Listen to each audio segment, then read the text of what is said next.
Hello and welcome to the channel. Thanks for stopping by. Great to have you here. Today we're going to take a look at a titanium watch from Citizen. A full titanium watch. Now, I know there's two watches on the screen right now. I thought I'd just show you the two titanium watches that I own, both from Citizen.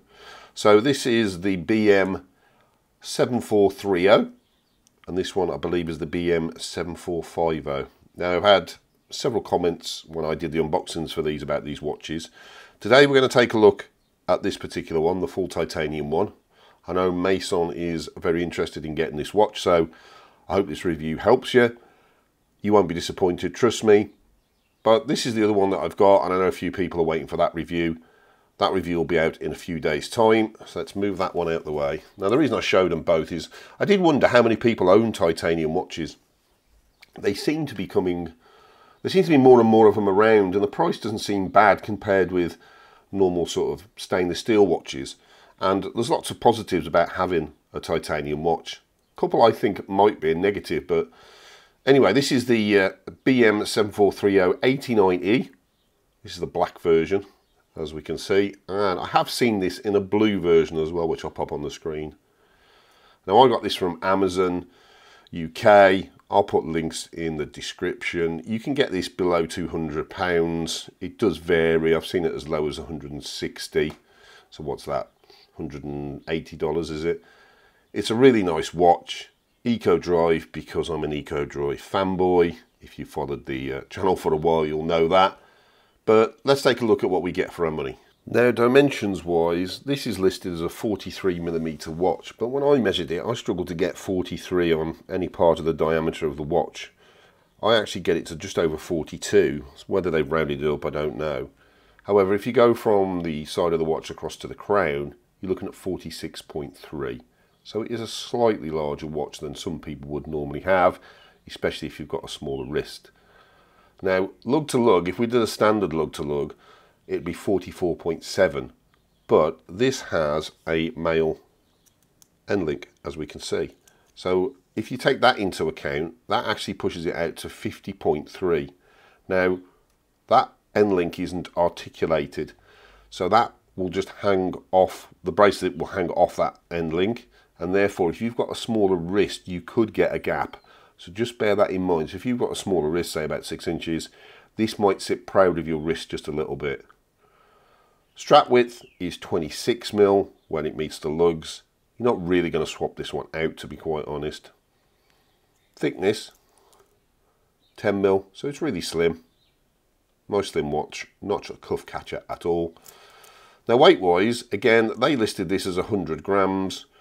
I thought that seemed a little heavy for it on my wrist, so I did measure it. It's actually 94 grams.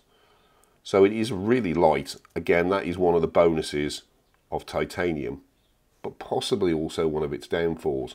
Now the reason I say that is I'm somebody who likes quite a heavy watch. I like to feel it on my wrist. So this, when you put it on, you just cannot feel it. It's really, really light.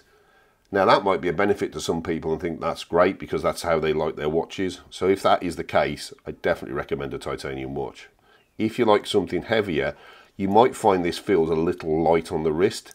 And when I say it feels a little light, the only way I can explain it is it might make it feel a little cheap, because you can get some really light watches on AliExpress. If you've not seen it, look at my diver for a £5. That was really light as well, and it can make it feel cheap. So just bear that in mind. There's a sort of a conundrum there of the light weight helping, or actually some people will not like that lightweight feeling on their wrist. So build of the watch, very straightforward, as I've already said. It's a full titanium build. It's really light. It has that nice titanium sort of matte light grey look to it. It looks really nice all the way around. Well finished watch. We've got some polishing on the bezel and the bracelet, which we'll take a look at in a minute. Crystal is sapphire crystal. Really nice piece of sapphire crystal as well, which finishes the watch off really nicely. And overall, it's just a really nice, well-built watch. So dial-wise, quite a simple, modern style of dial really, quite clean. We've got slope chapter ring with minute markers, just etched in white. brings it down to the dial.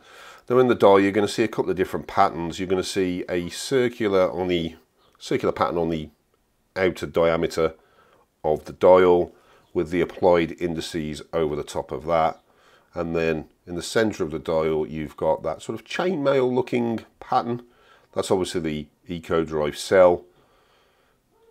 We've got Citizen printed above the pinion, Eco Drive titanium below. Applied indices, nice and simple rectangles, silver, filled with Lume. The 12, the 3, the 6 and the 9 are trapeziums, just to make them stand out just a little bit. And it's a really nice looking modern style of watch, very much sort of business sort of look. Bezel, as you can see where we can see this polished bezel, and that drops off the bezel and drops down onto the shoulders and the lugs and onto the strap, which we'll take another look at. So again, we've got some different textures on the dial as well, and then the crown's pretty straightforward, polished on the edge, and then we've got this lovely matte titanium finish on the body of the watch. It's a really nice, but it is a modern style of watch, I would say. Very classy, very businesslike. Hands on the watch, sword style, silver polished hands for the hour and the minute hand, filled with Lume, and then a white needle seconds hand. That doesn't have a Lume on it. I'll put a picture of the Lume up. I know Mason was interested on the Lume on this. You're not going to have to worry about this. This passes the 3 AM test, no problem at all. Happily see you through to the next morning. The indices will fade over a period of time, but the hands will stay really quite bright. It's BGW9, I forgot to say, and it won't let you down in the dark. So case back wise, pretty straightforward. Screw on titanium case back. Citizen Eco Drive emblem in the center, which is what they tend to put on. We've got sapphire to show the sapphire crystal. E111 for its caliber. Pretty standard caliber for an Eco Drive. Will last 6 months in the dark, fully charged. Sapphire, point out its sapphire crystal, 10 bar, and its serial number. As I say, pretty straightforward. Gives you 100 meters of water resistance with that screw-on case back. So you could easily take this into the shower or the pool if you needed to. So bracelet wise, and this is where you get this integrated look with the watch. As you can see off that polished bezel, it drops down onto the lugs and then runs down the bracelet. Now it looks like a 3-link bracelet, but it's not. It's one piece with these sort of polished shoulders that run down. Getting ever so slightly smaller. Just when it meets the clasp here, it's down to about 20mm from 26 at the lugs. It's really light. Matches the watch obviously perfectly. Same base material. Clasp. It's a pressed Citizen. Double security pushers here. Now there is only one micro adjust really on here. As you can see, I've got it on the biggest one that it can do, and it does fit me, but we'll come on to that in a second. And again, because this strap is so light, that obviously saves a lot of weight in the watch as well. So you know, it adds to that feeling of a very light watch, which some people will absolutely love. So here it is on wrist. Now I say I've got an 8-inch wrist, and it fits me nicely out the box. It is on the biggest one it can be on the micro adjust. So it doesn't fit me with any real problem. Very much has that integrated look with those shoulders running down the bracelet. And it's a really nice business sort of everyday watch. You can't knock it. It's super light. The titanium's going to be able to take a good bashing. Now, I was trying to think of some niggles with this watch. I don't have an actual niggle with the watch. I think it's really well put together. The weight, I prefer a weightier watch. That would probably be my only niggle with it, but I appreciate that's a personal preference. Now, let me know in the comments if you like titanium watches. Do you like them because they're light, or don't like them because they are too light? Let me know. But I couldn't really find anything wrong with this. It's got great Lume. It's an Eco Drive, and I'm a fanboy, so there's not a lot to be said about it. Now, I will come on to doing this watch very soon, because I know there's several people interested in me doing this watch and this pilot's watch, which is also titanium, and I'll get that out over the next week or so. Thanks for everyone that's subscribed. I'm nearly at 1,000 subscribers. It'd be great to get over that line, so please subscribe, hit that like button. Now, if neither of those are your style of watch, this one might be, and this is the Shenzi CX8248. I did a review of that and I'll put that in the corner. Thanks to everybody and see you on the next one.